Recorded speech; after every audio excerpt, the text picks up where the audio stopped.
मेरे प्यारे बच्चों, सभी को सुप्रभात। आज हम लोग हिंदी के सबसे आसान से टॉपिक को लेकर आए हैं। वो टॉपिक है आप लोगों का संज्ञा। संज्ञा को सीखने से पहले आप लोग के शरीर के भीतर ऊर्जा का संचार करने के लिए एक कविता लेकर आया हूँ। ये कविता सुनकर आप लोग मोटिवेट हो सकते हो। जीवन पथ जटिल है, ये काल चक्र कठिन है, पग पग पे भेद भाव है, रक्त रंजिश पाँव है, जन्म से किसी के सरवंश की छाँव है, झूठ के रथ पे सवार डाकुओं का गांव है, किसी के पास है छल कपट तो किसी को रूप का वरदान है, ये सोच के मत बैठ जा कि ये विधि का विधान है। बज रहा मृदंग ये कहता अंग अंग है, कि प्राण अभिशेष है, कि मान अभिशेष है, उठा ले ज्ञान का धनुष, एक कण भी कुछ मत मांग भगवान से, ज्ञान के कमान पे लगा दे तू विजय तिलक, काल के कपाल पे तू लिख दे ये गुलाल से, कि रोक सकता है मुझे कोई तो रोक के बता मुझे, हक छीनता आया है तो अब छीन के बता मुझे। ज्ञान के मंच पर सब एक समान है, विधि का विधान पलट दे तो ये ब्रह्मास्त्र ज्ञान है, तो आज से ये ठान ले, ये बात गांठ बांध ले, कि कर्म के कुरुक्षेत्र में ना ही रूप काम आता है, ना ही झूठ काम आता है, ना जाति काम आती है, ना बाप का नाम काम आता है, सिर्फ ज्ञान ही आपको आपका हक दिलाता है। तो चलिए ज्ञान अर्जन की दिशा में हम लोग आगे बढ़ते हैं। तो आज हम लोग संज्ञा को सीखेंगे। तो संज्ञा कहते किसको हैं? तो सबसे पहला परिभाषा इसका है, नामों को ही संज्ञा कहते हैं। नामों को ही संज्ञा कहते हैं। तो आप लोगों को विरोधाभास होगा, कहीं कहीं पे संज्ञा को संज्ञा कहकर बोला जाता है। तो संस्कृत में संज्ञा को संज्ञा हम बोल सकते हैं, लेकिन हिंदी में सही रूप संज्ञा ही होगा। तो संज्ञा का परिभाषा क्या हो गया? नामों को ही संज्ञा कहते हैं। चाहे जब कोई व्यक्ति का नाम रहे, कोई वस्तु का नाम रहे, समझ गए? किसी व्यक्ति, वस्तु, स्थान या जगह के नाम को ही संज्ञा कहते हैं। तो सिंपल से नामों को ही संज्ञा कहते हैं। प्रकार कितने होते हैं संज्ञा के? तो संज्ञा के 5 प्रकार होते हैं। कितने? 5 प्रकार। पहला हो गया जातिवाचक, दूसरा भाववाचक, तीसरा जातिवाचक, चौथा द्रव्यवाचक और 5वां समूहवाचक। मेनली रूप से हम लोग 3 को पढ़ेंगे, व्यक्तिवाचक, भाववाचक और जातिवाचक। जातिवाचक के उपभेद में ही आ जाते हैं द्रव्यवाचक और समूहवाचक। धीरे धीरे हम लोग सबको क्लियर करेंगे। तो पहला है कि व्यक्तिवाचक संज्ञा कहेंगे किसको?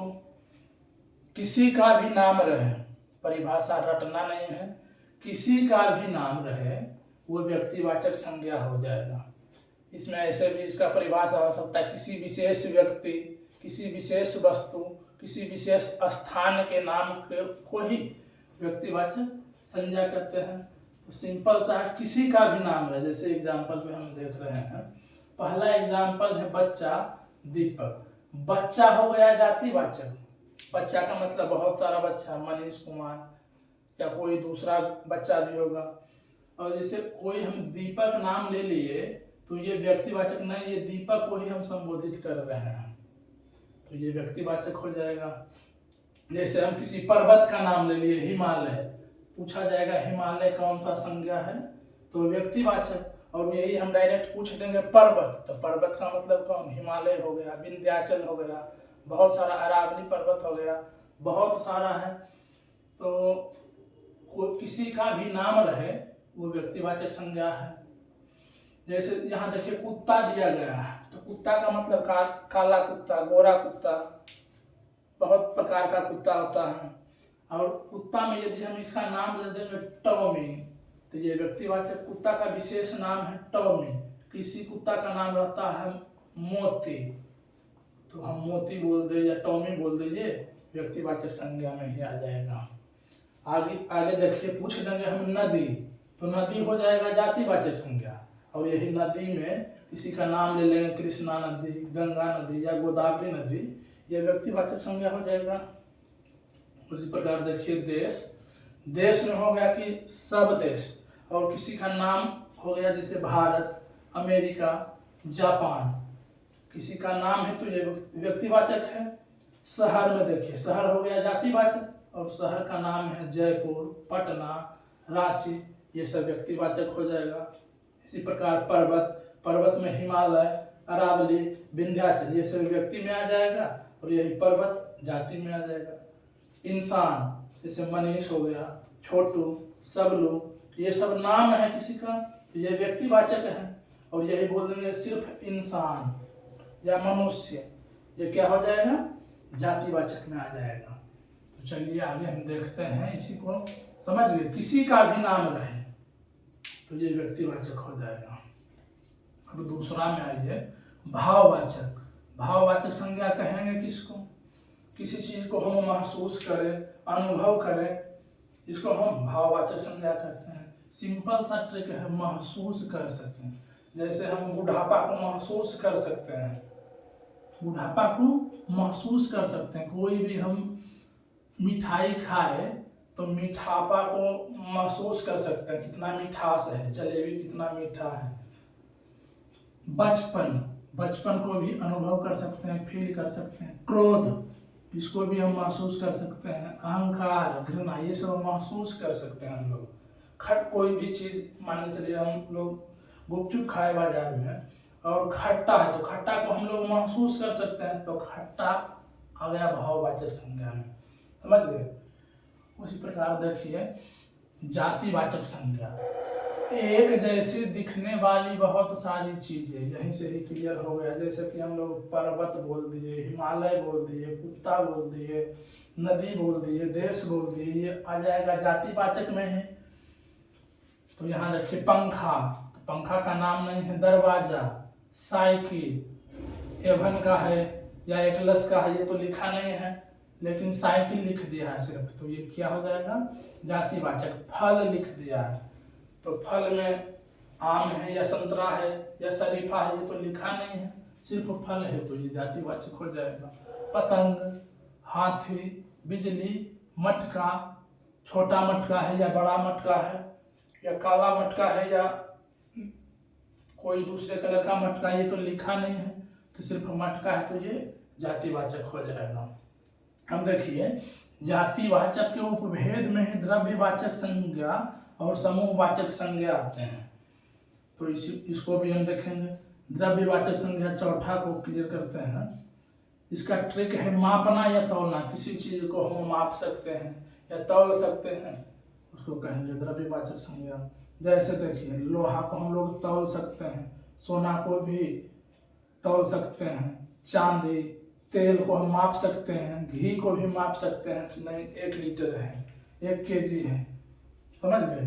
तो जिसको माप या तौल सके वो द्रव्यवाचक संज्ञा होगा। और पांचवा है समूहवाचक संज्ञा, तो इसमें सिर्फ समूह का बोध हो, समुदाय का बोध हो। जैसे में देखिए सेना, सेना का मतलब 100-200 जवान जहाँ रहते हैं उसको सेना बोला जाता है। परिवार, परिवार में तो 1-2 सदस्य रहते हैं, कम से कम बहुत सारे संख्या में रहते हैं, 5, 10, 15, तो वो परिवार हो जाते हैं। तो जहाँ समूह का बोध हो, समुदाय का बोध हो, वो समूहवाचक संज्ञा है। उसी प्रकार सभा, गुच्छा, अंगूर का गुच्छा में बहुत सारा अंगूर रहता है, तो गुच्छा क्या हो जाएगा, समूहवाचक संज्ञा। कक्षा, कोई भी क्लास में लगभग 100 विद्यार्थी बैठे रहते हैं, हमारे ही क्लास में अभी 100 विद्यार्थी बैठे हुए हैं, तो कक्षा क्या हो गया, ये हो गया समूहवाचक संज्ञा। कक्षा अगर जिसमें समूह का बोध हो, तो आप लोग को क्लियर हो ही गया होगा। एक बार और मैं रिवीजन करवा देता हूँ। व्यक्तिवाचक, किसी का नाम रहेगा तो व्यक्तिवाचक। भाववाचक, जिसको हम लोग महसूस कर सके। जातिवाचक, एक जैसी दिखने वाली बहुत सारी चीजें। द्रव्यवाचक, जिसको माप या तौल सके। और समूहवाचक, समूह या समुदाय का बोध हो। बहुत सारे कॉम्पिटिटिव एग्जाम देने जाइएगा तो पूछ देगा कि बुढ़ापा, बचपन, मिठास कौन सा संज्ञा है, तो आप लोग इसको क्लियर कर दीजिएगा। और एक प्रश्न और बनता है एग्जाम में कि मित्र दे देगा और बोलेगा कि मित्र जातिवाचक से भाववाचक में बदलिए, तो इसमें प्रत्यय लगाकर हम लोग, जैसे मित्र है तो मित्र में ता प्रत्यय लगाकर हम लोग इसका भाववाचक संज्ञा में परिवर्तन करते हैं। देव को बोलेगा कि जातिवाचक से भाववाचक में बदलिए, तो देव को अत्व प्रत्यय लगाकर हम लोग बदलते हैं। तो आप लोग को प्रत्यय भी पढ़ाएंगे पहले, तब आप लोग को क्लियर होगा ज्यादा। जैसे बूढ़ा है तो बूढ़ा को हम लोग बदलेंगे प्रत्यय लगाकर, तो बूढ़ापा होता है। इसी प्रकार आप लोग बहुत सारे एग्जाम्पल को सोल्व कीजिएगा, तो मेरा विश्वास है कि आप लोग का 1-2 प्रश्न जो एग्जाम में आता है नहीं छूटेगा। सभी को धन्यवाद। आप लोग कम से कम 100 MCQ करिएगा। सभी को धन्यवाद।